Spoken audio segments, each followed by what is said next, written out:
अस्सलाम वालेकुम नाज़रीन, आपको आपके अपने चैनल में वेलकम कहती हूँ। नाज़रीन, आज की इस वीडियो में मैं आपको बताने जा रही हूँ कि शोएब शाहीन ने धांधली के खिलाफ पीटीआई और जेयूआई यानी फे के मुश्तरका एहतजाज की मुखालफत कर दी। मौलाना फजलुर रहमान के साथ एहतजाज की बात नहीं होनी चाहिए थी। अगर इमरान खान ने इजाज़त दी है तो ये प्रपोजल ले जाने वाली बात ही दुरुस्त नहीं थी।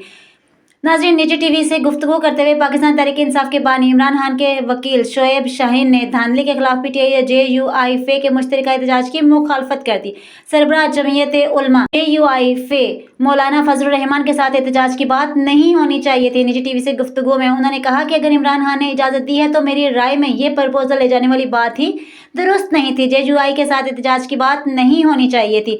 बानी पीटीआई इमरान खान से मुश्तरका एहतजाज की बात करनी ही नहीं चाहिए थी। शोएब शाहीन का कहना है कि इस हवाले से मेरी अभी तक असद कैसर से कोई बात नहीं हुई, जबकि बैरिस्टर गौहर ने इस बात की तरदीद की है कि हुकूमत साजी के हवाले से हमारी जमीयत उलमा इस्लाम फे के सरबराह मौलाना फजलुर रहमान के साथ ना तो मुशावरत की बात हुई है और ना ही एहतजाज में इनको शिरकत की दावत दी गई है। याद रहे कि जमीयत उलमा इस्लाम फे के सरबराह मौलाना फजलुर रहमान से गुज़िश्ता रोज़ पाकिस्तान तहरीक इंसाफ के रहनुमा असद कैसर ने इसकी रहायशगाह पर मुलाकात की थी और तहरीक इंसाफ के वज़ारत उस्मा के उम्मीदवार उमर अयूब के लिए हमायत मांगी थी।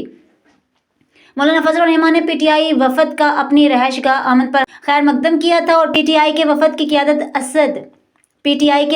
क़यादत असद कैसर ने की, जबकि दीगर अरकान में बैरिस्टर सैफ अहमद डोगर, उमैर नियाज़ी, फजल अहमद खान शामिल थे। मुलाकात के दौरान मुल्क की सियासी सूरत-हाल पर गुफ्तगू हुई और इसके अलावा इंतखाबात में मुबीना धांधली पर तहफ़्फ़ुज़ात का इज़हार किया गया। पीटीआई वफद ने बानी चेयरमैन का पैगाम मौलाना फजलुर रहमान तक पहुंचाया और इंतखाबात में धांधली के खिलाफ साथ चलने की दावत भी दी थी। असद कैसर ने गुफ्तगू करते हुए कहा था कि मुल्क की तारीख में बदतरीन धांधली हुई है, जिस पर मौलाना फजलुर रहमान ने भी कहा था कि हमें अभी इंतखाबात पर तहफ़्फ़ुज़ात हैं। इस दौरान असद कैसर ने सरबराह जेयूआई फे से हुकूमत या अपोजिशन में साथ चलने की ख्वाहिश का इज़हार किया था। तहरीक इंसाफ के वज़ीर आज़म के उम्मीदवार उमर अयूब की हमायत करने की भी दरख्वास्त की थी। आज की इस वीडियो में इतना ही। ऐसे ही मज़ीद वीडियो जानने के लिए हमारे साथ रहिएगा। मिलते हैं नेक्स्ट वीडियो में, तब तक के लिए अल्लाह हाफ़िज़।